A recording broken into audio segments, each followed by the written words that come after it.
dealing with Order 7, Rule 10, 10A and 10B, and also be dealing with the rejection of the plaint. We will try and complete the entire chapter of plaint today. So primarily, let us first start with return of the plaint. So refer to Rule 10 of Order 7. It says, subject to the provision in the Rule 10A, the plaint shall at any stage of the suit be returned to be presented to the court in which the suit should have been instituted. ठीक है, so mark the words at any stage of the suit, मतलब suit की किसी भी stage पे the plaint can be ordered to be returned. Sub rule 2 talks about procedure on returning plaint. On returning of a plaint, the judge shall endorse thereon the date of its presentation and return, the name of the party presenting it, and the brief statement of reasons for returning it. ठीक है, so nothing more complex है. यहाँ पे बस इतना बताया गया है कि जज को उस पर क्या क्या एंडोर्समेंट करना होगा, उस पर डेट लिखनी होगी, डेट कब प्रेजेंट हुई थी प्लेंट और कब रिटर्न हो रही है, किस पार्टी ने प्रेजेंट की थी, और फिर कुछ ब्रीफ में रीजंस बता दें कि why the plaint is to be return. अब रीजंस कुछ भी हो सकते हैं. कोर्ट कहे कि I do not have the territorial jurisdiction in this matter, I do not have the pecuniary jurisdiction in this matter, ऐसे कोई भी रीजंस हो सकते हैं. Now refer to the rule 10A. It says, power of the court to fix a date of appearance in the court where the plaint is to be filed after its return. Where in any suit after defendant has appeared, the court is of the opinion that the plaint should be returned, it shall before doing so intimate its decision to the plaintiff. तो मतलब plaint return करने से पहले अपना decision intimate करेगा plaintiff को. ठीक, फिर it says, where an intimation is given to the plaintiff under sub rule 1, the plaintiff may make an application to the court specifying the court in which he proposes to present the plaint after its return. B. Praying that the court may fix a date of the appearance of the parties in the said court. And C. Requesting that the notice of the said date to be given to him and the defendant. So all in all, it just requires, when the plaintiff makes such an application under sub rule 2 of rule 10A of order 7, then the court has to specify the court in which it proposes to present its plaint, then fix a date for appearance of the parties in the said court and give the notice of such date to the plaintiff and the defendant.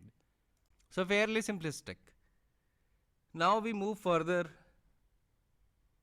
It says, where an application is made by plaintiff under sub rule 2, the court shall, before returning the plaint and notwithstanding that the order for return of the plaint was made by it on the ground that it has no jurisdiction to try the suit, A. Fix a date for the appearance of the parties in the court in which the plaint is proposed to be presented, and B. Give to the plaintiff and to the defendant notice of such date for the appearance.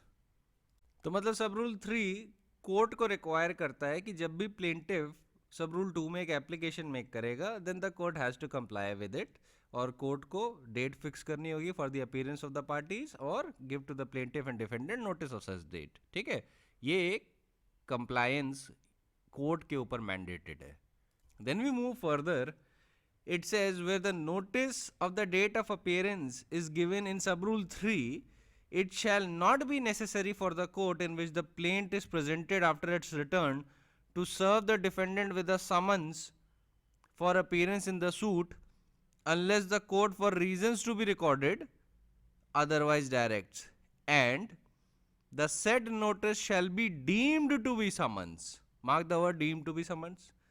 The said notice shall be deemed to be summons for the appearance of the defendant in the court in which the plaint is presented on the date fixed by the court by which the plaint was returned.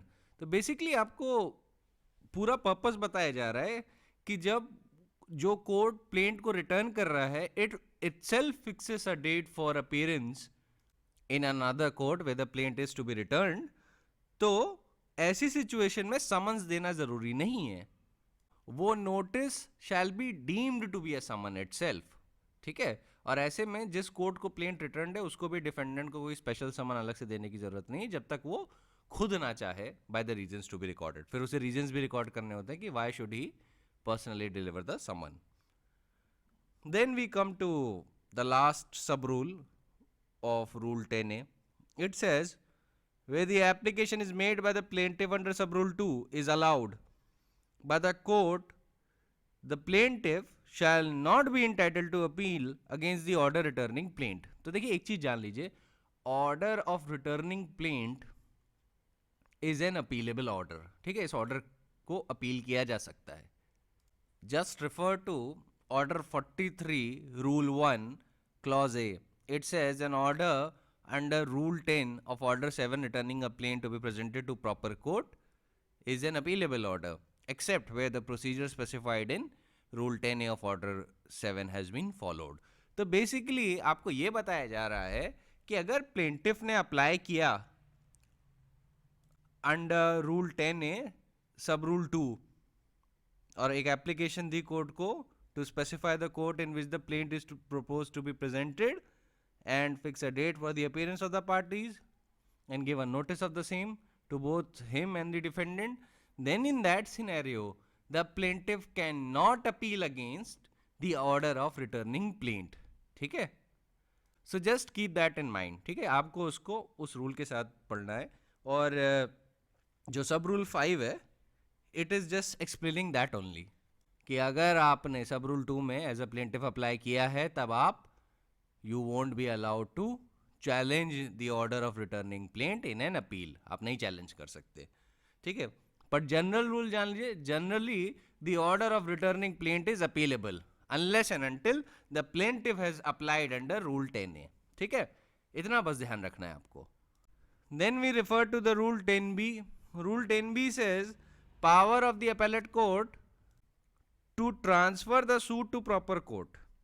Where an appeal against the order for return of the plaint, the court hearing the appeal confirms such order, the court of appeal may, if the plaintiff by an application so desires, while returning the plaint, direct the plaintiff to file the plaint subject to the provisions of the Limitation Act in the court in which the suit should have been instituted, whether such court is within or without the state in which the court hearing appeal is situated, and fix a date for the appearance of the parties in the court in which the plaint is directed to be filed, and when the date is so fixed, it shall not be necessary for the court in which the plaint is filed to serve the defendant with the summons for appearance in the suit, unless the court in which the plaint is filed for the reasons to be recorded otherwise directs. Then it proceeds further and said that the direction made by court under sub rule 1 shall be without any prejudice to the right of the parties to question jurisdiction of the court in which the plaint is filed to try the suit. अब जो rule 10 भी है वो एक ऐसी scenario imagine कर रहा है जहां पे order of return of plaint दिया गया है और प्लेंटिफ ने उसको अपील पे चैलेंज किया. ठीक है, तो ये अपील पे गए प्लेंटिफ, तो अपील पे जो appellate court order of returning plaint hear कर रहा है, it finds that the subordinate court has properly ordered the return of the plaint. तो वो कंफर्म करता है उस ऑर्डर को. तब अब ये बता रहा है कि अगर अपेलेट कोर्ट ने कंफर्म किया ऑर्डर ऑफ रिटर्निंग प्लेंट को तो वो क्या करेगा.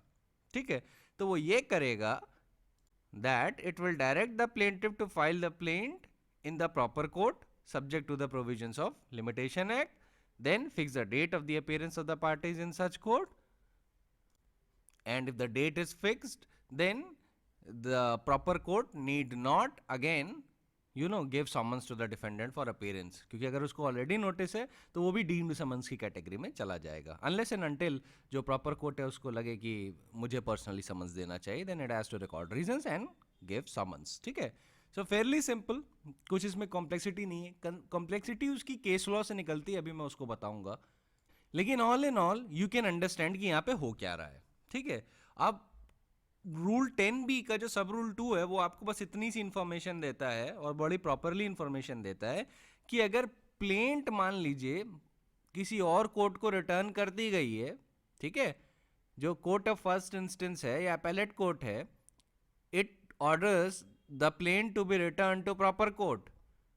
तो 10B का जो सब रूल 2 है वो आपको इतनी इंफॉर्मेशन देता है कि अगर पार्टीज को पता चला कि वो जो कोर्ट जहां पे plaint is order to be return is not the proper court, तो they can question the jurisdiction of that court to try the suit. ठीक है, वो तब भी सवाल उठा सकते हैं उस कोर्ट के जुरिस्डिक्शन पे।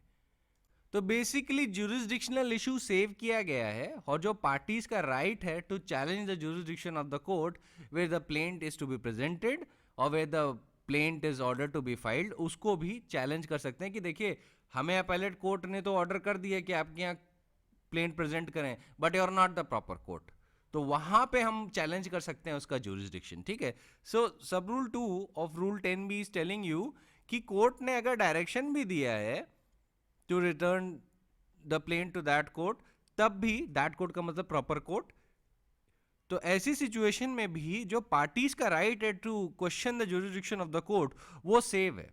ठीक है, उसको कोई डेरोगेशन नहीं हुआ है।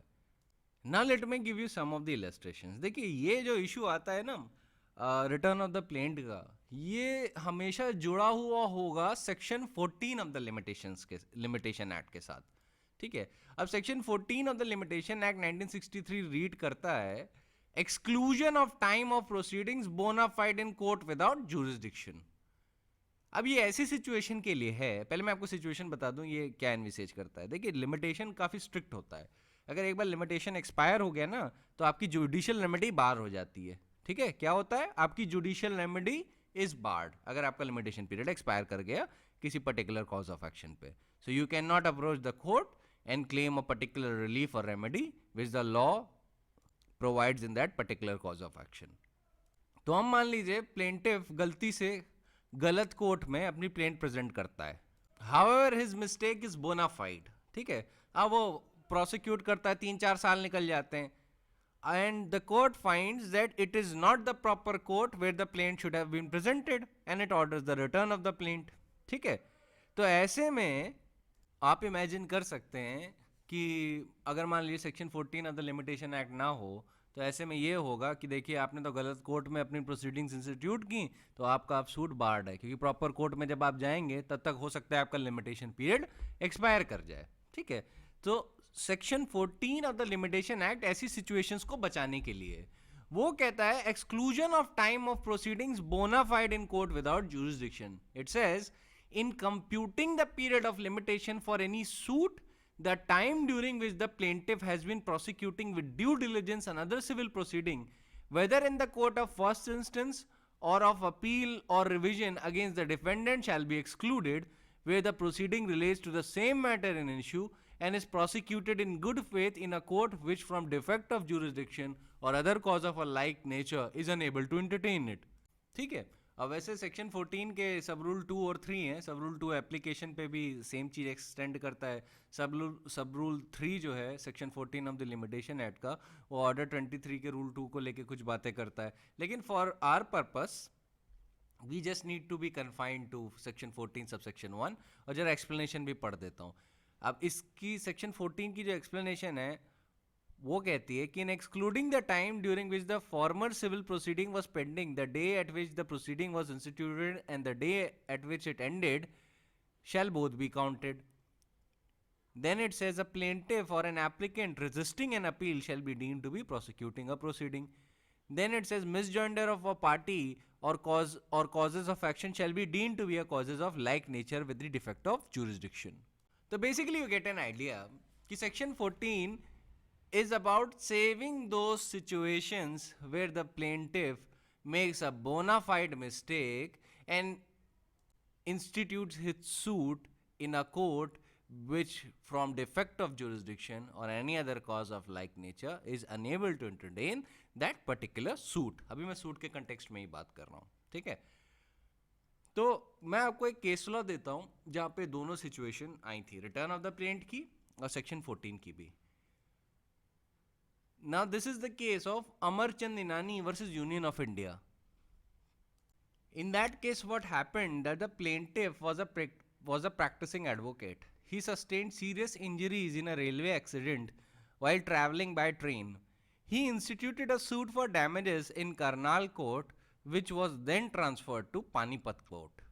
The plaint was, however, returned to be presented returned for presentation to proper court, since the Panipat court had no jurisdiction to hear the suit. In pursuance of said order, the plaint was presented to Ambala court. At the time of the presentation of the plaint to Ambala court, an objection was raised that the suit was barred by limitation. ठीक है? The question before the court was as to whether the suit was filed within the proper period of limitation. The court held that since Karnal court had no jurisdiction to entertain the suit, it was not a proper court. The submission that the suit instituted in Ambala court after the plaint was returned from Karnal court should be deemed to be the continuation of the suit filed in Karnal court had been negatived in that case. Ab Supreme Court, after considering the Limitation Act and Order 7 of Rule 10 of CPC, said, and I quote that paragraph, Supreme Court said that it was however argued by the counsel for the appellant that the suit instituted in the trial court by the presentation of the plaint after it was returned for the presentation to the proper court was a continuation of the suit filed in Karnal court, and therefore the suit filed in Karnal court must be deemed to have been filed in the trial court. मतलब जो council का जो contention था वो ये था कि मैंने करनाल कोर्ट में तो गलत कोर्ट में अपनी प्रोसीडिंग इंस्टीट्यूट की, ठीक है, लेकिन जब order of return of plaint हुआ तो ये माना जाना चाहिए कि जो सेकेंड कोर्ट में, जो प्रॉपर कोर्ट में जो मेरी प्लेंट प्रेजेंट हुई है, it was only the continuation. समझ रहे हैं? It was the continuation of the suit. मतलब प्रोसीडिंग्स डी नोवो नहीं होंगी, ये माना जाएगा कि प्रोसीडिंग्स कंटिन्यू हो रही हैं. तो कोर्ट ने कहा नहीं, प्रोसीडिंग्स कंटिन्यू नहीं हो सकती. ठीक है, उन्होंने बोला there is no substance in the argument for when the plaint was returned for the presentation to the proper court and was presented in that court, the suit can be deemed to be instituted in proper court only when the plaint was presented in that court. In other words, the suit instituted in trial court by presentation of the plaint returned by the Panipat court was not a continuation of the suit filed in Karnal court. तो देखिए यहाँ पे continuation of the suit तो नहीं होता, ये बात आपको पता है. ठीक है, और मैं कंटिन्यूएशन ऑफ द सूट की बात एक बहुत ही इंपॉर्टेंट कॉन्टेक्स्ट में कर रहा हूँ. वो इस कंटेक्स्ट में कर रहा हूँ कि एक पोजीशन ऑफ लॉ का ध्यान रखिए कि जब प्लेंट रिटर्न होती है to be filed in proper court तो प्रोसीडिंग्स डी नोवो शुरू होती हैं. ठीक है, proceedings are started de novo. So the rule of law on this point is this, that when the plaint is returned from the court which had defective jurisdiction and it returns the plaint to the proper court, then the proceedings are not in continuation. The proceedings shall commence de novo and the question of limitation will arise. Question of limitation रहेगा. तब वहां पे plaintiff section 14 का point उठा सकता है और वो बोले कि मैं ड्यू डिलिजेंस से दूसरी सिविल प्रोसीडिंग्स प्रोसिक्यूट कर रहा था. Then the question of due diligence and defect of jurisdiction, ये सारे मैटर्स कोर्ट के सामने अराइज करेंगे, प्रॉपर कोर्ट के सामने अराइज करेंगे. वो इश्यू फ्रेम करेगा और जब वो पाएगा कि बोनाफाइड मिस्टेक थी, ड्यू डिलिजेंस से वो सिविल प्रोसीडिंग प्रोसिक्यूट कर रहा था, only then it will exclude the period of limitation. Automatically नहीं. ठीक है, अभी लिमिटेशन नहीं बता रहा हूं, लेकिन इसके कॉन्टेक्स्ट में बस इतनी सी बात समझ लीजिए कि सेक्शन 14 ऑटोमेटिकली नहीं अप्लाई करता. You have to prove due diligence, you have to prove bona fides and you have to prove that you are prosecuting the earlier proceeding in good faith in the same matter and the court which had the defect of jurisdiction couldn't entertain it. ठीक है, तो आपको defect of jurisdiction भी prove करना होगा, ये भी prove करना होगा that it was unable to entertain it, ये भी प्रूव करना होगा that you are prosecuting your proceedings in good faith with due diligence in the court of first instance appeal और रिवीजन. जब ये सारी चीजें प्रूव हो जाएंगी then section 14 will start to become applicable. इस केस में अमरचंद निनानी वर्सेस यूनियन ऑफ इंडिया में an attempt was made to say कि यहां पे कंटिन्यूएशन ऑफ प्रोसीडिंग है. ठीक है, कि मान लिया जाए कि अगर मैंने गलत कोर्ट में भी प्लेंट इंस्टीट्यूट कर दी है तो ऐसा माना जाए कि जब plaint is order to be return to the proper court तब भी it is a continuation of the proceeding, it is the continuation of the suit. Suit continue हो रहा है तो लिमिटेशन का पॉइंट उठेगा ही नहीं. कोर्ट ने बोला नो, ऐसे नहीं चलता है. When the plaint is return, जब प्लेंट रिटर्न होती है तो proceedings are started de novo. ठीक है, अब इस चीज को लेके बहुतों को कंफ्यूजन रहता है. इनफैक्ट ये कंफ्यूजन हाई कोर्ट्स तक में है और मेजॉरिटी के लोगों में, पर मैं आपके लिए हमेशा के लिए इसको सॉल्व कर दूंगा. ठीक है, इस पे एक बहुत अच्छा केस है जो अभी हाल ही में आया है 5 अगस्त 2020 को, and it overruled some of the case laws which were creating problem.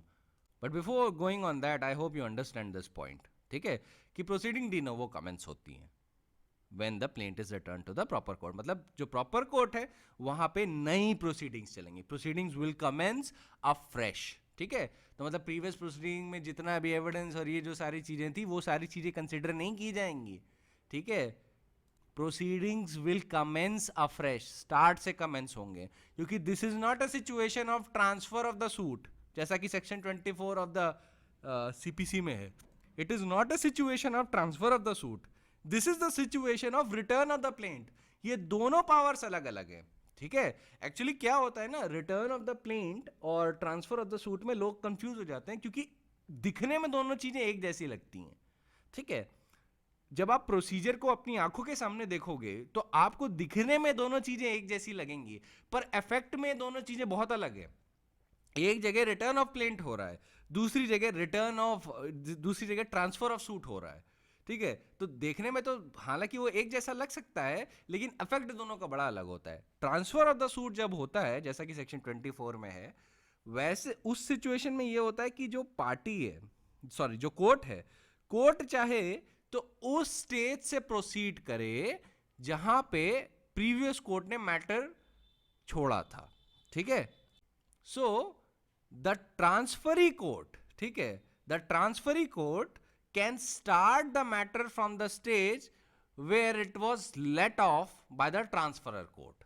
तो ट्रांसफर कोर्ट ने जहां मैटर छोड़ा था, ट्रांसफरी कोर्ट चाहे तो वहां से शुरू कर सकता है, unless and until there is a special direction in that behalf by the high court or the district court. ठीक है, बाय द हाई कोर्ट और द डिस्ट्रिक्ट जज, डिपेंडिंग ऑन द सिचुएशन. अगर स्पेशल डायरेक्शन नहीं है तो court चाहे तो उसी स्टेट से कंटिन्यू कर ले, या वो चाहे डी नोवो कर ले, वो उसका ऑप्शन है. ठीक है, लेकिन रिटर्न ऑफ द प्लेंट में ये कोई ऑप्शन नहीं मिला है.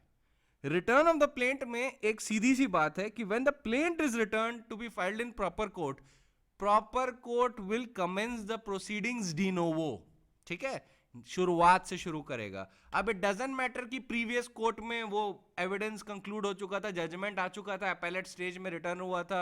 It won't matter to the proper court. जो सब्सिक्वेंट कोर्ट है उसको नहीं मैटर करेगा, उसको प्रोसीडिंग्स डी नोवो कमेंस करनी ही करनी है.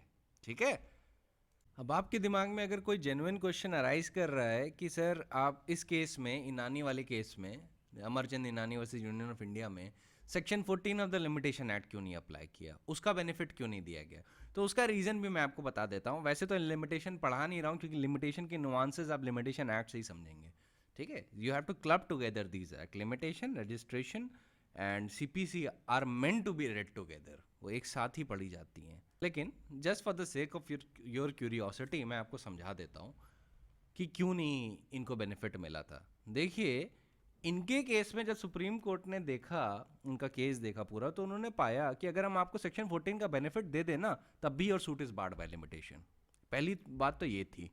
और दूसरी बात ये थी, हालांकि ये इस केस में नहीं मेंशन किया जजेस ने, लेकिन अगर ये इशू डिसाइड होता तो आप खुद सोच सकते हैं कि इस केस में जो प्लेंटिफ था वो लॉयर था, और लॉयर होते हुए भी he made such a silly mistake with regards to the defect of jurisdiction. तो देखिए, गुड फेथ की जो डेफिनेशन है, ड्यू केयर एंड अटेंशन, वो सेटिस्फाई नहीं होगी, और खासतौर से लॉयर के केस में तो बिल्कुल नहीं होगी, क्योंकि अगर ये ऑर्डिनरी प्लेंटिफ होता तो कोर्ट फिर भी कुछ लीवे बना सकता था.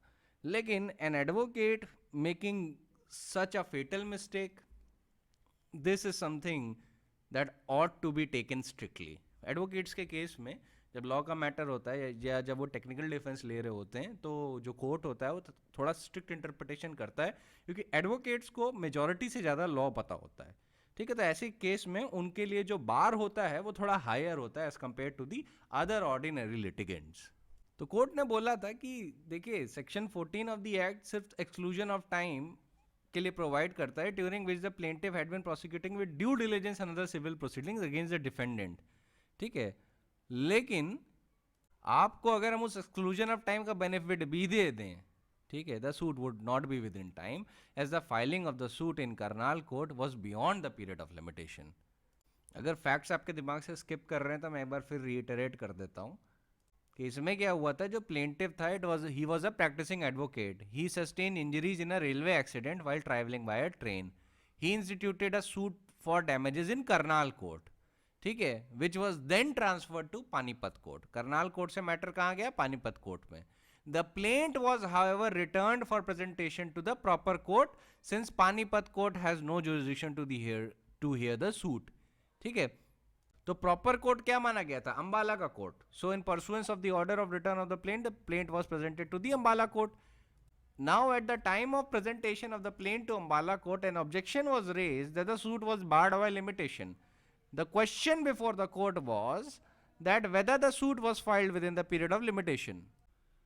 Then the apex court held that since Karnal court had no jurisdiction to entertain the suit, it was not a proper court. The submission which the counsel then took was that the suit instituted in Ambala court after the plaint was returned from the Karnal court should be deemed to be a continuation of the suit filed in Karnal court, ठीक है। इस contention को court ने सीधे खारिज कर दिया। Court ने कई सिचुएशंस देखी थी और खासतौर से ये भी देखा था कि अगर हम करनाल कोर्ट का ये पॉइंट आपका देख लें तो आप पाएंगे कि when you filed a suit in Karnal court, even then your suit was barred by the limitation act आपका सूट वहीं पे ही बार कर रही थी, ठीक है। तो एक्सक्लूजन ऑफ टाइम का अगर बेनिफिट आपको मिल भी जाता, देखिए अभी उस इश्यू पे डिसाइड नहीं किया है, बस कोर्ट ने कहा कि लेट अस सपोज कि सारे क्लॉजेस सेटिस्फाई हो जाते हैं और अगर आपको बेनिफिट मिल भी जाता तब भी suit wouldn't be with in the period of limitation, ठीक है। तो यू कैन अंडरस्टैंड। और मेन पॉइंट जो इस केस में था कि वो कंटिन्यूएशन ऑफ द प्रोसीडिंग्स नहीं मानी जाएंगी because proceedings commence de novo when the plaint is return, ठीक है। So always keep in mind the difference between section 24 and the return of the plaint. Return of the plaint is totally a different proceedings. हो सकता है दिखने में same लगे हैं transfer of the suit और रिटर्न ऑफ द प्लेंट, पर वो है सेम नहीं। The effect of power is very different. I always told you कि कोर्ट में जाके आप प्रोसीजर देख सकते हैं पर प्रोसीजर समझ नहीं सकते unless you study and understand कि व्हाट इज इट अबाउट, ठीक है। आप प्रोसीजर देख सकते हैं लेकिन समझेंगे नहीं unless you study about it कि ये है क्यों, ये हो क्यों रहा है और उसका इफेक्ट क्या है, ठीक है। वैसे ट्रांसफर ऑफ द सूट और रिटर्न ऑफ द प्लेंट में बहुत डिफरेंस होता है। एक में कोर्ट के पास ऑप्शन होता है, that is in the case of transfer of the suit, that the court if wants it can start the proceedings from the place where it was left off by the previous court and it may even begin the proceedings de novo if it so wants. वो उसका option है, चाहे वो de novo present करे, चाहे वो de novo start करे, चाहे वो उसी स्टेज से स्टार्ट करे जहां पे अर्लियर कोर्ट ने डिसाइड किया था, ये उसके ऊपर है। Unless and until there is a special direction of the district जज और the high court barring that situation. लेकिन रिटर्न ऑफ द प्लेंट में आपको डिनोवो स्टार्ट ही करना है, ठीक है। So let me just summarize the position of law with regard to the return of the plaint. ठीक है, let me just summarize for the sake of summarization and after that I will elaborate upon the case laws. कुछ case laws आपको बताता हूँ just for the sake of citations. Return of the plaint is an important topic. ये पूछा जाता है, so that is why I want you to understand it. Or since the matter is going up to the Supreme Court, then you can understand how complex and how important this topic is. All right, to summarize the law.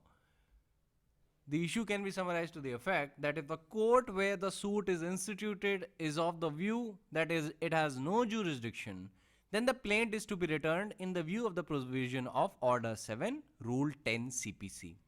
And the plaintiff can present it before the court having the competent jurisdiction. If, in a factual matrix, the plaintiff is entitled to exclude the period during which he prosecuted the case before court having no jurisdiction in the view of the provision of section 14 of the Limitation Act, he may also seek the exclusion of time and may also seek the adjustment of the court fee paid in that court. However, after presentation before the court of competent jurisdiction, the plaint is to be considered as a fresh plaint and the trial is to be conducted de novo even if it stood concluded before the court having no competence to try the same. I'll reiterate again. After presentation of the plaint before the court of competent jurisdiction, the plaint is to be considered a fresh plaint and the trial is to be conducted de novo even if it stood concluded before the court having no competence to try the same. Okay? Now let us consider the case of Messrs. Excel Carriers versus Frankfin Aviation Services Private Limited, decided on 5th of August 2020.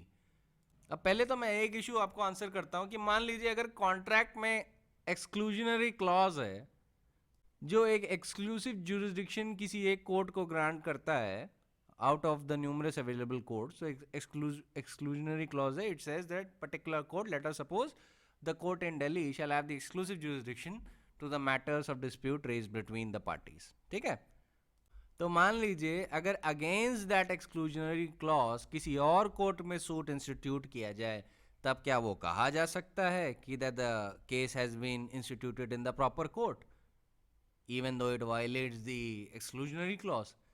The answer is no. The proper court would be the court where by the agreement the parties conferred the exclusive jurisdiction to the one of the courts available out of numerous. ठीक है, तो इस case में पहले इस issue को answer किया गया था.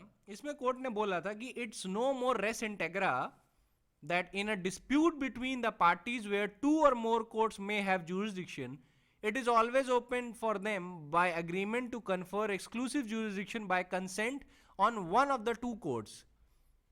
Now clause 16b of the agreement, जो इनका exclusionary clause था agreement में, extracted above leave us no doubt that the parties clearly indicated that it was the only court at Delhi which shall have exclusive jurisdiction with regard to any dispute concerning the franchisee agreement, and no other court would have jurisdiction over the same. In view of the matter, the presentation of the plaint at Gurgaon was certainly not before a court having jurisdiction in the matter. तो पहला issue आपको answer हो गया. Presentation of the plaint in violation of the exclusionary clause in the agreement before a particular court cannot be said that the plaint has been filed in the proper court. In that scenario, अगर आपने exclusionary clause या exclusive jurisdiction वाले clause का violation किया है, ठीक है?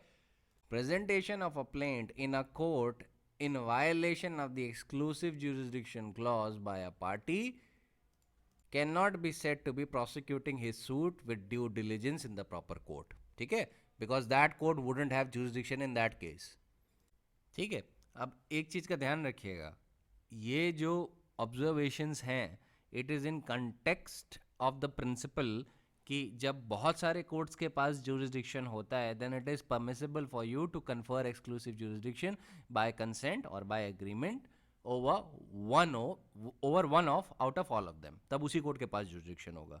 ये इस प्रिंसिपल को वहाँ तक एक्सटेंड मत कर दीजिएगा कि जहाँ पे कोर्ट के पास जुरिस्डिक्शन भी नहीं है तब भी आपने उसे जुरिस्डिक्शन दे दिया है. ठीक है, always remember, in that situation, it would be hid by section 23 of the Contract Act and the principle of ex dolo malo non rector actio. For an immoral cause, no action arises. ठीक है, why? क्योंकि जब court के पास jurisdiction शुरुआत से ही नहीं है, then you cannot confer it. ये उस सिचुएशन के लिए है जब न्यूमरस कोर्ट्स के पास jurisdiction है और उन न्यूमरस कोर्ट्स में से आपने डिसाइड कर लिया कि हम सिर्फ एक को jurisdiction देंगे, वहीं पे अपनी प्रोसीडिंग प्रोसिक्यूट करेंगे बाय एन एग्रीमेंट. ठीक है, तो उसको क्या बोला जाता है? एक्सक्लूसिव जुरिस्डिक्शन क्लॉज या एक्सक्लूजनरी क्लॉज, जो चाहे आप बोल सकते हैं, कंटेक्स्ट उसका सेम होता है पर. ठीक है, सो यू कैन अंडरस्टैंड कि a proceeding instituted in violation of the exclusionary clause before a court which does not have jurisdiction cannot be said to be a proper court. Hence the plaint should be returned to the court where the proceedings should have been properly instituted in accordance of the agreement. ठीक है, agreement में out of numerous courts Delhi court के पास jurisdiction था इस case में, तो Delhi court would have been the proper court, not the court at Gurgaon. ठीक है, पहला इशू आपको आंसर हो गया. Then the court, for its observation, referred to the case law of Swastik Gases Private Limited versus Indian Oil Corporation and said that it is a fact that while providing for jurisdiction clause in the agreement, the words like alone, only, exclusive or exclusive jurisdiction have not been used, but this in our view is not the decisive and does not make any material difference. The intention of the parties by having clause 18 in the agreement is clear and unambiguous, that the court at Kolkata shall have jurisdiction, which means that the courts at Kolkata alone shall have jurisdiction. अब ये इस case के observation है स्वास्तिक gases private limited की, जो supreme court court कर रहा है एक्सेल कैरियर्स के केस में, because it wants to cite on what basis it is laying down the law. Then Supreme Court is following कि हम कोई नई चीज़ नहीं कर रहे हैं, we are following the earlier position जो हमेशा से exist होती हुई आ रही है. अब ये है कि generally words like alone, exclusive और exclusive jurisdiction देखा जाता है, लेकिन वो इकलौता क्राइटेरिया नहीं है. अगर अग्रीमेंट को पूरा पढ़ के you can determine the intention of the parties was this कि एक ही कोर्ट में केस फाइल होना है. Out of numerous courts there is only one particular courts where the parties agree कि यहीं पे सारा मैटर हम प्रोसिक्यूट करेंगे अपना, then the court will consider that court alone to have jurisdiction. ठीक है, तो स्वास्तिक गैसेस में कोर्ट यही कह रहा था कि जब हम क्लॉज 18 पढ़ते हैं एग्रीमेंट का तो वो क्लियर है और अनएम्बिगुअस है इस बात पे that the courts at Kolkata shall have jurisdiction, which means that the court at Kolkata alone shall have jurisdiction. It is so because of the construction of jurisdictional clause like clause 18 in the agreement. The maxim expressio unis est exclusio alteris comes into play as there is nothing to indicate to the contrary. This legal maxim means that the expression of one is the exclusion of another. By making a provision that the agreement is subject to the jurisdiction of the court at Kolkata, the parties have impliedly excluded the jurisdiction of other courts. Where the contract specifies the jurisdiction of the courts at a particular place and such courts have jurisdiction to deal with the matter, we think that an inference may be drawn that the parties intended to exclude all the other courts. A clause like this is not hid by section 23 of the Contract Act at all. Such clause is neither forbidden by law nor is against public policy. It does not offend section 28 of the Contract Act in any manner. अब ये मैं already आपको शुरुआती lectures में बता चुका हूँ कि why doesn't it offend these clauses or these sections. तो बेसिकली एक चीज जान लीजिए, जो एक्सक्लूजनरी क्लॉजेस हैं वो एक्सप्रेसली देखे भी जा सकते हैं या अग्रीमेंट से इन्फर भी किए जा सकते हैं. ठीक है, वी कैन समराइज दैट. लेकिन अगर आपको सिर्फ इतना ही बता दें without telling you the background, then you wouldn't understand how it applies. That is why I have to explain you all of this. Expressly तब होता है जब agreement में लिखा है या agreement में words ऐसे use किए गए हैं that let us suppose we take the court X, that the court X alone shall have jurisdiction. Yeah, the court X only shall have jurisdiction. Yeah, all disputes are subject to the exclusive jurisdiction of the court X. This is an express situation where we can say that parties intended to confer the jurisdiction to the court X. ठीक, out of numerous courts available, we intended to confer jurisdiction to the court X only. So hence the maxim applies. Expressio unis est exclusio alteris. Expression of one is exclusion of another, and it is neither hid by section 23 of the Contract Act, neither forbidden by law, nor it is against public policy, nor it is hid by section 28 of the Contract Act. ठीक है, ये तो express situation हो गई. एक होता है इन्फरिंग it from the agreement. ठीक है, अब कोर्ट्स को पता है कि यूजुअली इंडिया में जो डॉक्यूमेंट्स हैं उतना स्ट्रिक्टली कंस्ट्रू नहीं किए जाने चाहिए क्योंकि वी आर नॉट इंग्लिशमैन.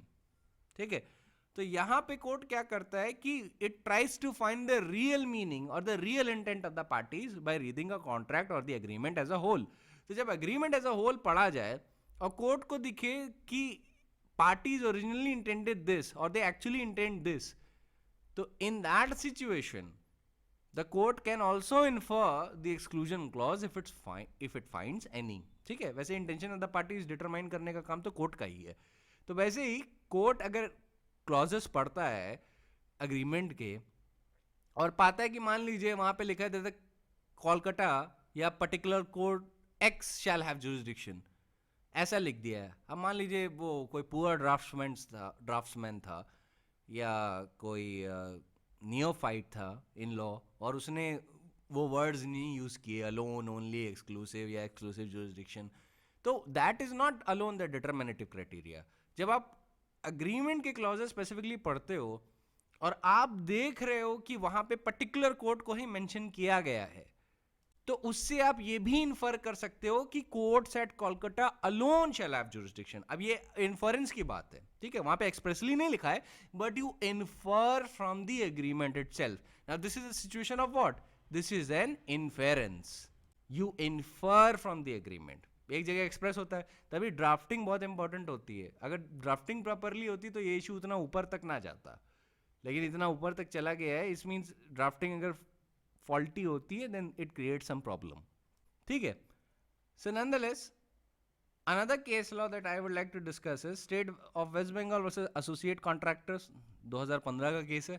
उसमें भी सुप्रीम कोर्ट ने बोला था कि presentation of a plaint in court contrary to the exclusion clause could not be said to be a proper presentation before the court having jurisdiction in the matter।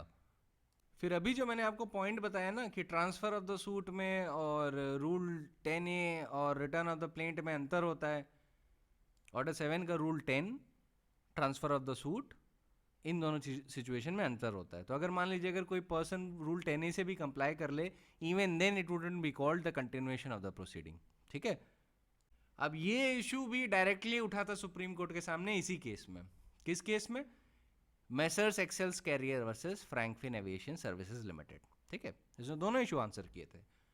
तो supreme court ने सीधे बोल दिया कि जब आप कंपेयर करते हैं ऑर्डर 7 का rule 10A with section 24 and 25 of the CPC, then you find कि उन दोनों सेक्शंस में तो ऑप्शन आपको दिया गया है कि either retry or you can proceed from the point at where with such proceedings were transferred or withdrawn. But it is in marked contrast under Order 7 Rule 10 read with Rule 10A where no such discretion is given and the proceedings has to commence de novo. और एक case था oriental insurance company versus Tej Paras associates and exports limited, 2019 में report हुआ था SCC में, उसको over rule कर दिया था। उसमें कॉन्ट्ररी ऑब्जर्वेशन थे, सुप्रीम कोर्ट ने बोला it does not lay down the correct law और उसको ओवर रूल कर दिया था, ठीक है। तो ध्यान रखिएगा कि अगर आप वो जजमेंट पढ़े हैं तो ध्यान रखिए it has been overruled, so do not pay any heed to that. खैर रिटर्न ऑफ द प्लेंट पे तो इतने ही नुआंसेस थे। अब आ जाते हैं रिजेक्शन ऑफ द प्लेंट पे। रूल 11 कहता है the plaint shall be rejected in the following cases: A, where it does not disclose a cause of action; B, where the relief claim is undervalued and the plaintiff, or being required by the court to correct the valuation within a time to be fixed by the court, fails to do so; C, where the relief claimed is properly valued but the plaint is written upon paper insufficiently stamped and the plaintiff, on being required by the court to supply the requisite stamp paper within a time to be fixed by the court, fails to do so; D, where the suit appears from the statement and the plaint to be barred by any law; E, where it has not been filed in duplicate. Order 4 Rule 1 क्या कहता है कि plane duplicate में file होनी चाहिए, duplicate में नहीं file हुई तो क्या होगा? रिजेक्ट हो जाएगी। F, where the plaintiff fails to comply with the provision of Rule 9. तो Rule 9 का जो Order 7 में जो provision है, Order 7 में Rule 9 है, उसे comply नहीं किया तो क्या होगा? रिजेक्ट हो सकती है। वैसे ही अगर रिलीफ जो आप क्लेम कर रहे हैं वो insufficiently stamped है तो ऐसे सिचुएशन में क्या होगा? प्लेंट रिजेक्ट हो सकती है, ठीक है। आपको टाइम देगा कोर्ट टू करेक्ट, लेकिन अगर आपने नहीं किया then it can be rejected. यहाँ पे कॉज ऑफ एक्शन इन डिस्क्लोज होता, there also the plaint can be rejected. where the suit appears from the statement in the plaint to be barred by any law, by any statutory enactment or by the law of limitation, then the suit would be barred by limitation, ठीक है। So basically these are the main causes of rejection of the plaint.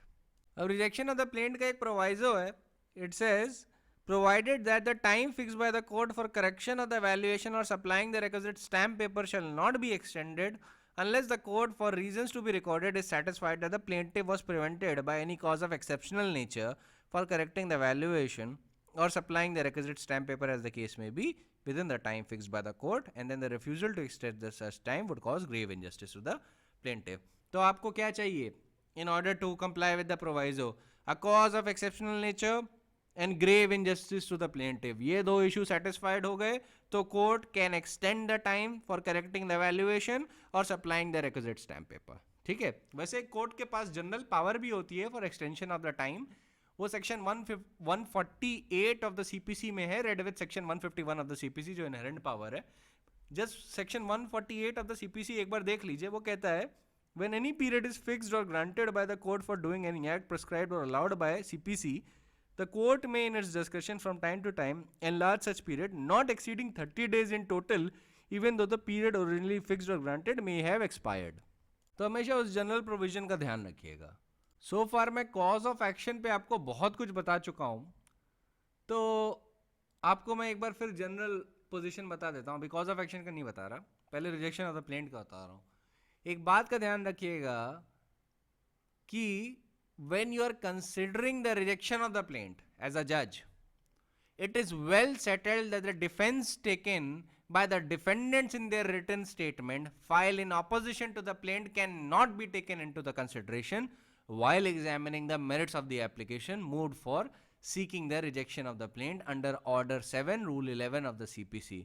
ठीक है, as that would fly in the face of the settled position of law that to arrive at the conclusion whether the plaint is devoid of any cause of action, the court is required to restrict itself to examining the plaint as a whole on a premise that what has been stated therein is correct, and additionally by referring to such documents filed by the plaintiff in support of the averments made in the plaint. अब इसमें numerous authorities हैं, बहुत सारी authorities हैं. I will not bother just reiterating it again, क्योंकि मैं पहले भी आपको बता चुका हूं, पर रेफरेंस आपके लिए स्टडी नोट्स में है. You can refer it to as many times that you want.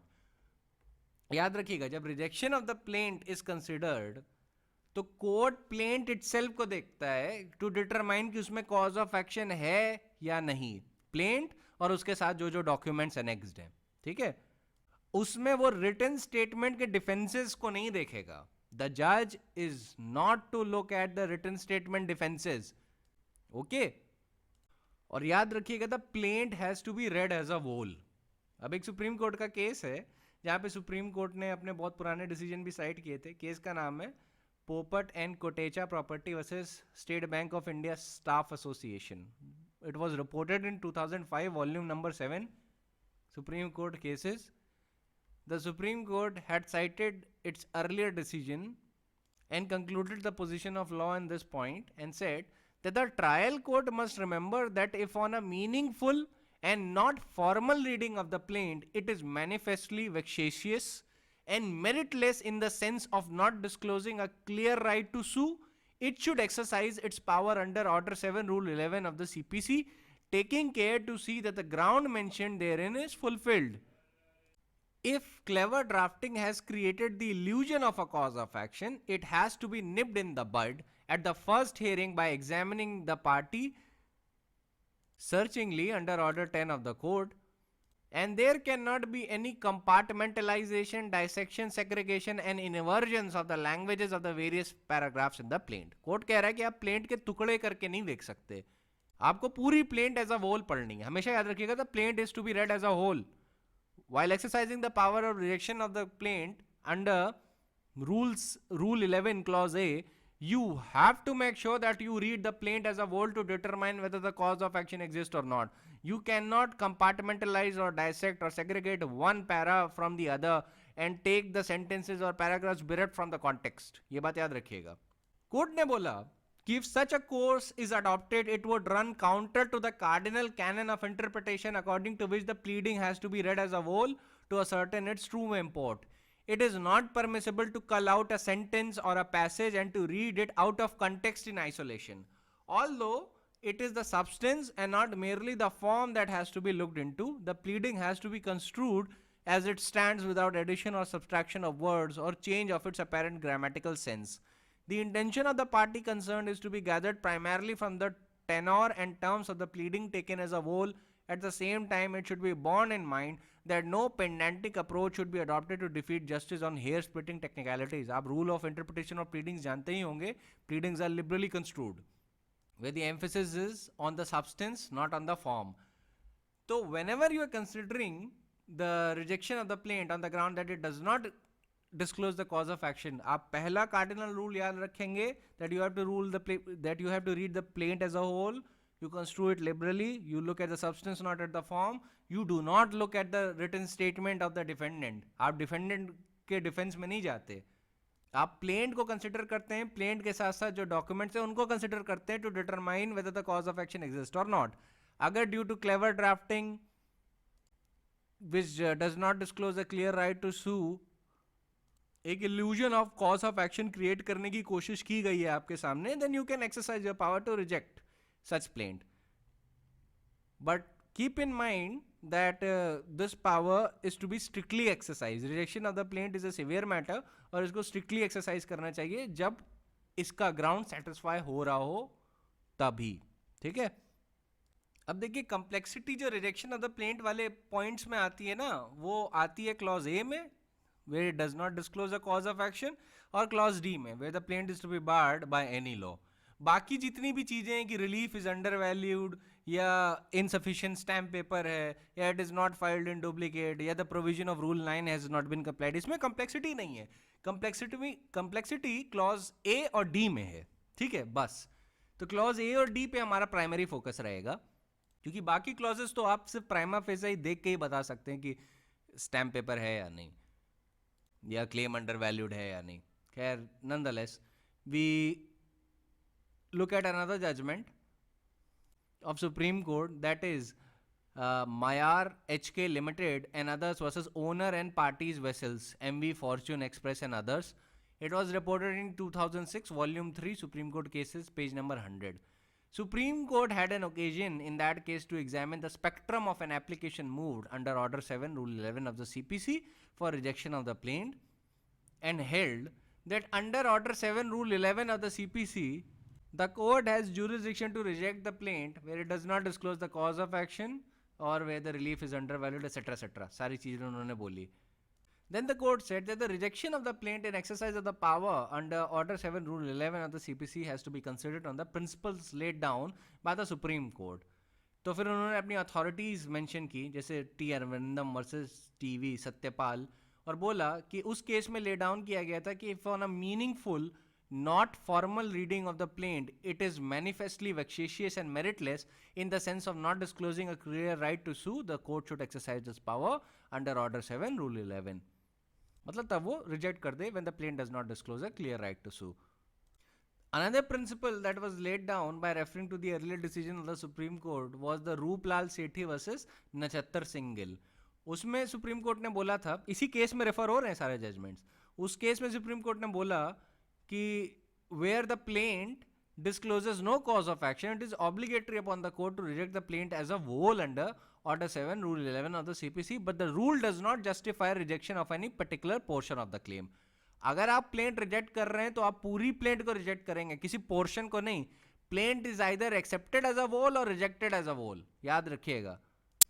फिर in this context Supreme Court said the High Court could not act under Order 7 Rule 11A of the CPC for striking down certain paragraphs, nor High Court could act under Order 6 Rule 16 to strike out the paragraphs in absence of anything to show that the amendments in those paragraphs are either unnecessary, frivolous or vexatious, or that they are such as may tend to prejudice, embarrass or delay the trial of the case or to constitute the abuse of the process of the court.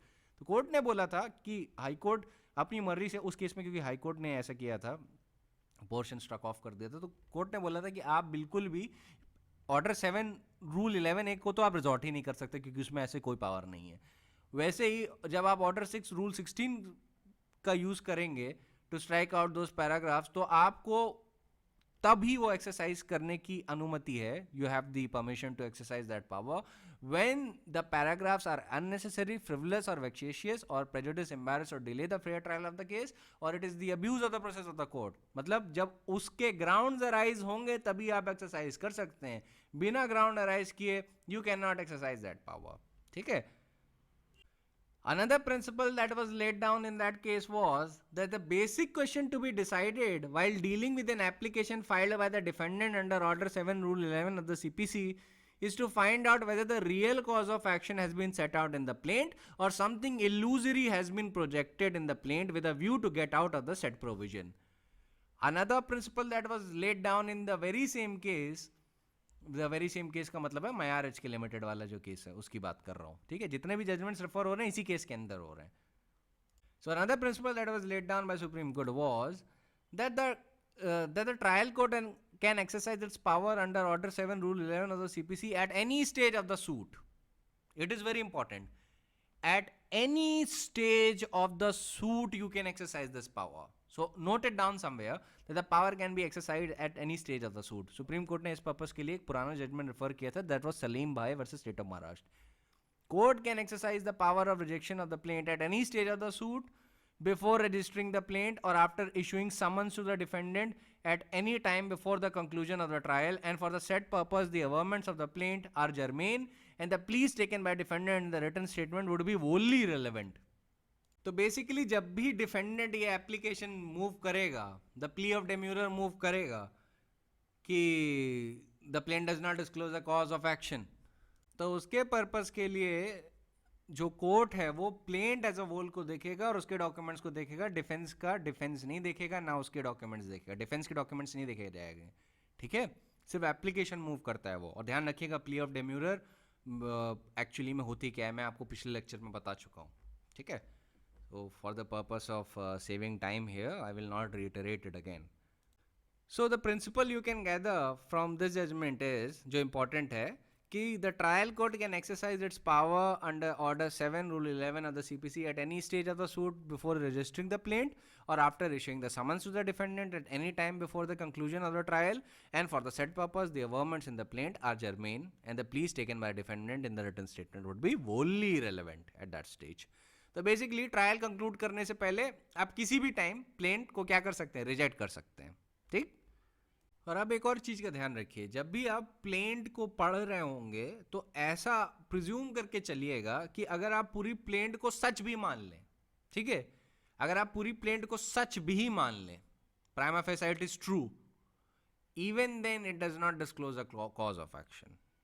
Then in that situation क्या होगा, the plaint has to be rejected, ठीक है. The power of rejection of a plaint on that ground can be exercised only if the court comes to the conclusion that even if all the allegations set out in the plaint are proved, the plaintiff would not be entitled to any relief, ठीक है.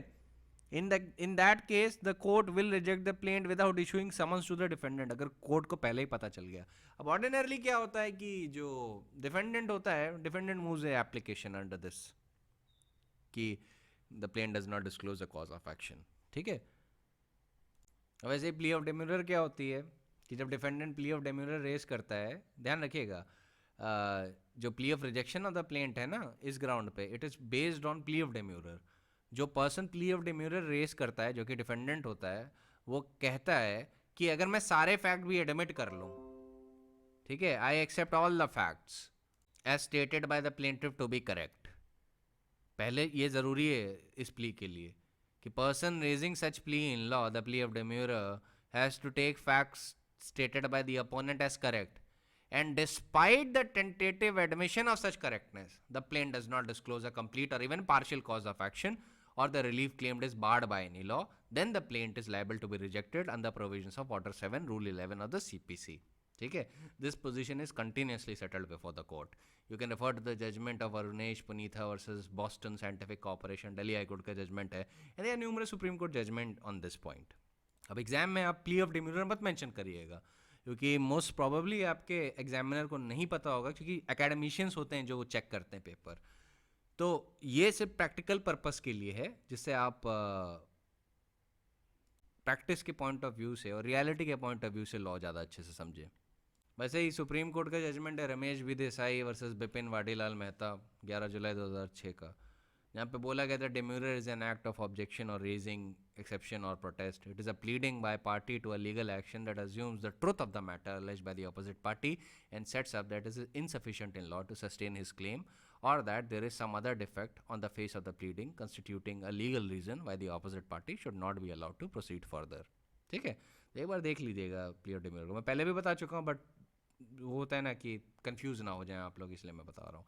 Exam में आपको क्या लिखना है, exam में whenever you are talking about rejection of the plaint on this ground that it does not disclose a cause of action, याद रखिएगा that the power to reject the plaint on that ground can be only be exercised if the court comes to the conclusion if all the allegations set out in the plaint are proved, the plaintiff would not be entitled to any relief. In that case the court will reject the plaint. ठीक है, उसे plaint को ऐसे पढ़ना है जैसे उसमें सब कुछ चीज़ें सच हैं, कि अगर ये सारी चीज़ें साबित भी हो गई तब भी it does not disclose the cause of action और it is barred by any law. ठीक है, बार्ड बाय एनी लॉ का ग्राउंड अलग है, बट मोर और लेस ये दोनों चीज़ें सिमिलर है. और याद रखिएगा the plaint has to be read as a whole and if the court finds that yes this discloses the cause of action, then it has to be accepted as a whole. plaint पूरी तरीके से accept होती है या तो पूरी तरीके से reject होती है, partial acceptance और rejection नहीं होता, ठीक है. plaint कैसे पढ़ी जाती है? पूरी पढ़ी जाती है with the emphasis on substance not the form. अब जरा सेकंड ग्राउंड पे आ जाते हैं, where the plaint is insufficiently stamped, stamp paper पूरा नहीं है ढंग का. तो शॉर्ट में इसको बता देता हूँ कि इसमें कोर्ट ऑर्डिनरली टाइम आपको लगा देता है कि आप रिक्विजिट स्टैम्प पेपर प्रोवाइड करिए. इस केस में ऑफिस ऑब्जेक्शंस होते हैं उसमें, या कोर्ट आपको ही खुद ही बता देता है कि आपने रिक्विजिट डॉक्यूमेंट्स या रिक्विजिट स्टैम्प पेपर इस पर नहीं लगाएं, तो प्लीज़ उसको लगा के आइए. अच्छा, ये जो अंडर वैल्यूएशन वाला पॉइंट है, that the relief claimed is under value, ये किसके बेसिस पे डिटरमाइन करेंगे? अगेन प्लेंट के बेसिस पे. आप डिफेंडेंट के रिटन स्टेटमेंट के बेसिस पे नहीं डिटरमाइन करेंगे. You have to look at the averments of the plaint and find out whether it is undervalued और नॉट. अब जनरली वैल्यूएशन जो होता है सब्जेक्ट मैटर का, वो प्लेंटिफ डिसाइड करता है. So for that purpose, the judge itself has to confine himself to plaint alone. No, nothing extra. उसे प्लेंट को ही पढ़ना है, प्लेंट से ज़्यादा उसे कुछ नहीं पढ़ना है. और अगर प्लेंट पढ़ने पे it finds that the plaint has not been properly valued, then it will order that the plaint should be properly valued. It's a proper valuation has a nexus with the court fees.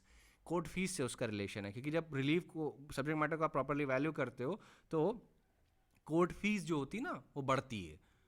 तो उस चीज़ का भी ध्यान रखना होता है कि adequate court fees parties पे करें कोर्ट के अंदर, क्योंकि ये होता है ना, people actually try to subvert the payment of court fees by clever drafting of the plaint, and that is not allowed. ऐसा नहीं करना चाहिए.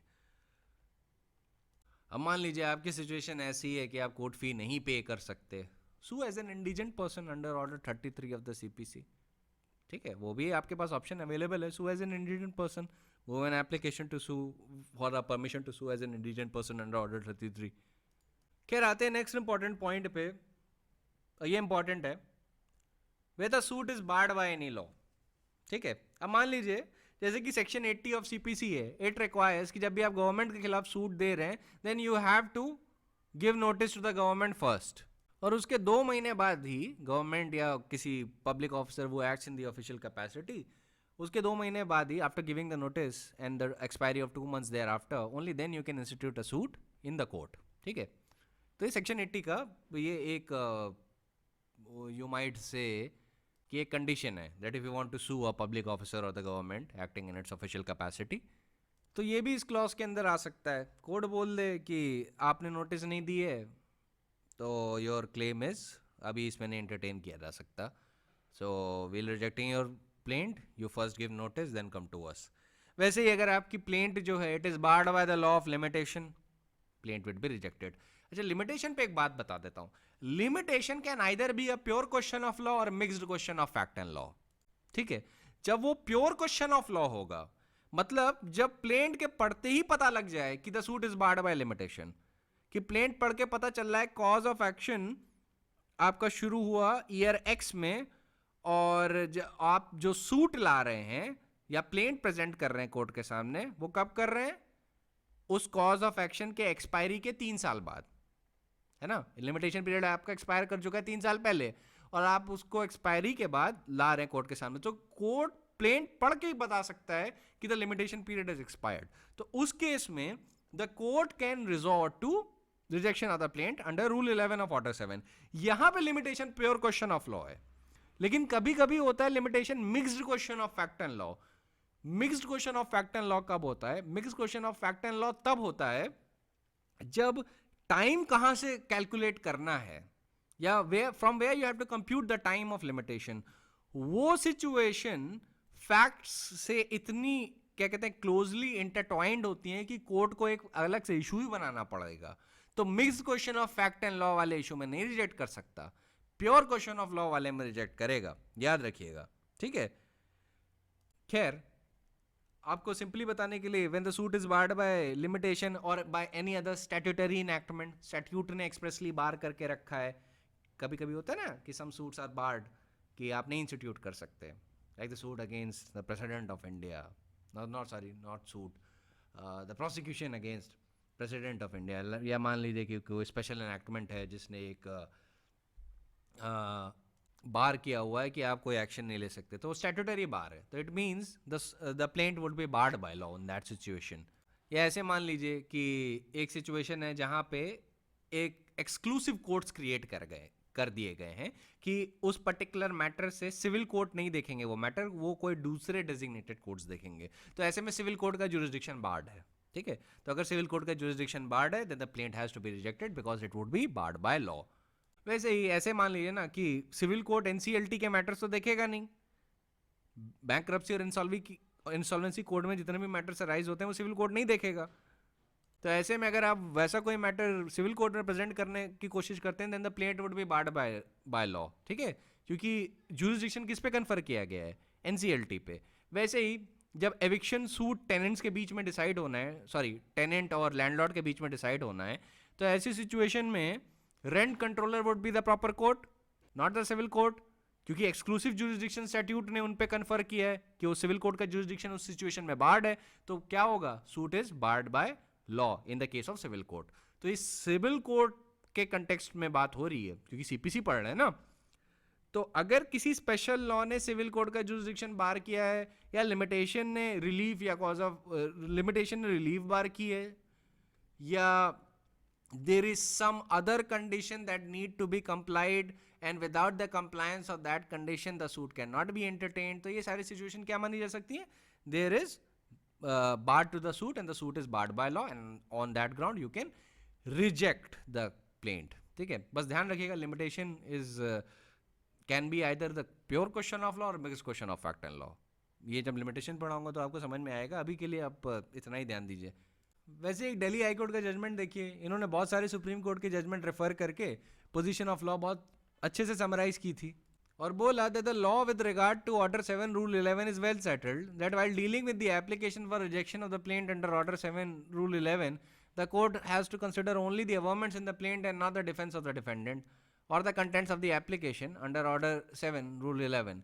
An application for rejection of the plaint can be filed if the allegation made in the plaint, even if given the face value and taken to be correct in their entirety, appear to be barred by any law. The question as to whether the suit is barred by limitation or not therefore depends upon the facts and circumstances of each case. For the said purpose only the averments made in the plaint are relevant. Similar observation आप supreme Court का भी पाएंगे in Church of Christ Charitable Trust versus Messrs Poniamman Educational Trust decided on 3rd July 2012। Same चीज़ उन्होंने भी बोली है, रिटरेट की है। और एक रेलेवेंट पैरा पढ़ देता हूँ आपके लिए।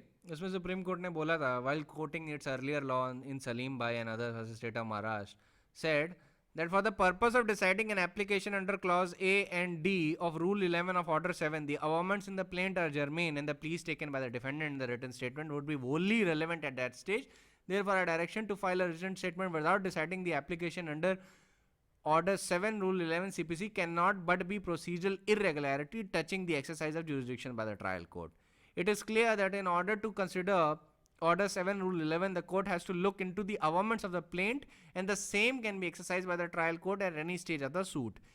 It is also clear that the averments in the written statement are immaterial and it is the duty of the court to scrutinize the averment pleas in the plaint. In other words, what needs to be looked into in deciding such an application are the averments in the plaint. At that stage, the pleas taken by the defendant in the written statement are wholly irrelevant and the matter is to be decided only on the plaint averments.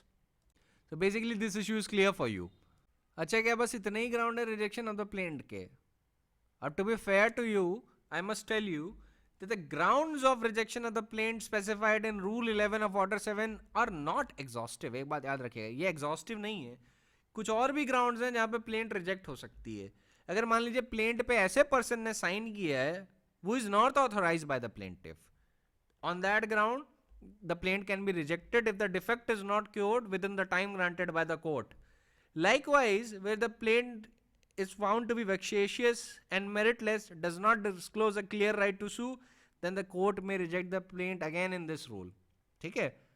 Now this is the opinion of the courts in this regard कि exhaustive नहीं है, लेकिन generally आपको मैं एक बात बोलूँगा, it is safest to say कि एग्जॉस्टिव नहीं है। और फिर आपको अगर बोला जाए कि अच्छा बताइए इनके अलावा ग्राउंड, तो आप यही ग्राउंड मेंशन करिएगा कि अगर मान लीजिए प्लेंट पे कोई ऐसा व्यक्ति साइन कर दे जो प्लेंटिफ नहीं है, नाइदर ऑथराइज्ड बाय हिम, तो ऐसी सिचुएशन में अगर कोर्ट ने टाइम भी दिया और वो एरर नहीं करेक्ट हुआ तो court can reject the plaint, क्योंकि वहाँ पे राइट टू सू मिसिंग है। ठीक है, अब आप लोग के लिए एक सवाल है मेरा, आप लोग आंसर करिएगा कि ऑर्डर रिजेक्टिंग अ प्लेंट अपीलेबल ऑर्डर है या अपीलेबल डिक्री है? ठीक है, this is my question for you, Fairlie simple. अब रूल 12 देखते हैं of order 7. Rule 12 कहता है procedure on rejecting plaint. When the plaint is rejected, the judge shall record an order to that effect and the reasons for such order. Okay. With a plaint, rejection of the plaint does not preclude presentation of fresh plaint. मतलब अगर plaint आपकी reject हो गई है तो भी same cause of action पे आप plaint re-institute कर सकते हैं। ठीक है, अपना defect cure करने के बाद you can re-institute it subject to the law of limitation. अब आप सोच रहे होंगे कि plaint reject करने का फिर effect ही क्या हुआ जब वो re-institute कर सकता है? उसका इफेक्ट ये हुआ कि लिमिटेशन लगातार रन कर रहा है। ठीक है, हो सकता है आपका सूट बाहर हो जाए by the law of limitation. Then we come to rule 14. It says production of the document on which the plaintiff sues और relies. It says where a plaintiff sues upon a document or relies upon a document in his possession or power in support of his claim, he shall enter such document in a list and shall produce it in the court when the plaintiff is presented by him, and shall at the same time deliver the document and copy thereof to be filed with the plaint. Where any such document is not in the possession or power of the plaintiff, he shall wherever possible state in whose possession or power it is. Then a document which ought to be produced in the court by the plaintiff where the plaint is presented or to be entered in the list to be added or annexed to the plaint but is not produced or entered accordingly, shall not without the leave of the court be received in evidence on his behalf at the hearing of the suit. Mark this line, it is very important कि अगर आपको document produce करना था and it was mandated to be produced पर आपने नहीं produce किया at the time of the presentation of the plaint और देयर आफ्टर, जितना भी टाइम आपको कोर्ट ने अलॉट किया हो, then such document cannot be used in evidence without the leave of the court. Then rule 4 says, sub rule 4 says, nothing in this rule shall apply to the document produced for the cross examination of the plaintiff witness or handed over to a witness merely to refresh his memory. Mark कर लीजिए इन चीज़ों को। ये आपको बता रहे हैं कि जब भी कोई ऐसा डॉक्यूमेंट है जो क्रॉस एग्जामिनेशन के पर्पस के लिए ही है या it is handed over to a witness merely to refresh his memory, तो फिर जो सब रूल 3 में जो रिगर है ना बार का कि you can not be allowed to receive such document in evidence without the leave of the court, then वो रिगर थोड़ा रिलैक्स किया गया है in context of the documents which are only used for the purpose of cross examination of the plaintiff witness or handed over to the witness merely to refresh his memory. Purpose ये for the incorporation of this rule कि defendant shouldn't be taken by the surprise. He should have a full idea the document on which the plaintiff is suing or the documents on which the plaintiff relies in support of his claim. उसको पता होना चाहिए, ठीक है, कि what is the tone and tenor of such documents and what the documents purport to convey. तो ये जब पता होगा तभी तो defendant एक adequate defense prepare कर पाएगा. So it is incumbent by the rule 14 that the documents on which the plaintiff sues or relies upon should be entered into or produced along with its copy and it should be filed along with the plaint. ठीक है, या फिर जितना भी extra time आपको दिया गया है to produce that particular document or its copy thereof. Here we come to rule 16. Rule 16 says suits on lost negotiable instruments. It says where the suit is founded upon a negotiable instrument and it is proved that the instrument is lost and an indemnity is given by the plaintiff to the satisfaction of the court against the claim of other person upon such instrument, the court may pass such decree as it would have passed as the plaintiff has produced the instrument in the court where the plaint was presented and had at the same time delivered a copy of the instrument to be filed with the plaint. ये उन situations के लिए जहां पे आप अपना suit एक lost negotiable instrument पे बेस कर रहे हैं. अब इंस्ट्रूमेंट खो गया तो obviously you can not file it, तो आप कोर्ट को इंडेमनिटी देते हैं इस सिचुएशन की कि किसी और पर्सन ने अगर वो उस लॉस इंस्ट्रूमेंट पे अपना क्लेम बेस किया और वो पाया गया उसका क्लेम सही है, then I will indemnify that person. ठीक है, ये उस सिचुएशन के लिए कि कोर्ट पे कहीं फ्रॉड ना हो जाए. तो ऐसी सिचुएशन में when you have given the indemnity to the satisfaction of the court, तब कोर्ट वैसे ही डिग्री पास कर सकता है जैसे कि आपने वो नेगोशिएबल इंस्ट्रूमेंट प्रोड्यूस किया होता अलॉन्ग विद इट्स कॉपी. ठीक है, Then we come to rule 17. It says production of the shop book. अब ये एक सेविंग क्लॉज है, कहता है so far as otherwise provided by the Bankers Book Evidence Act with a document on which the plaintiff sues is an entry in a shop book or other account in his possession or power, the plaintiff shall produce the book or account at the time of filing the plaint together with the copy of entry on which he relies. Then it says that the original entry to be marked and returned. The court or such officer as it appoints in this behalf shall forthwith mark the document for the purpose of identification, and after examining and comparing the copy with the original, shall, if it is found correct, certified to be so, and return the book to the plaintiff and cause the copy to be filed. ये हो गया आपका plaint. अब rule 14 की एक खास बात ये है कि अगर आपने रूल 14 पढ़ लिया तो आपको ऑर्डर 8 का रूल 1A डिफेंडेंट के कंटेक्स्ट में भी समझ में आ जाता है. वो भी कुछ ऐसी ही बात करता है. खैर हम लोग रिटन स्टेटमेंट को तो लेके कल बात करेंगे, आज के लिए इतना ही. बस आपको छोटी सी चीज़ और बता देता हूँ, रिटरेट कर देता हूँ जिसे आप भूले नहीं. जो ऑब्जेक्ट है रूल 14 का ना, it is to exclude the protection of the documents of doubtful nature at later stage and to make sure that the defendant is not taken by surprise. The court nonetheless has a wide discretion to disallow the protection of documents at later stage, having regard to the fact and circumstances of each case and principles of justice, equity and good conscience. So that is it. हो गया आपका ये. अब return statement को देख लेंगे.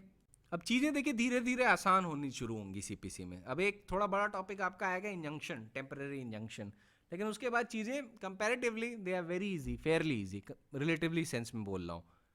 Always when I say something is easier, I am always speaking in a relativistic tone.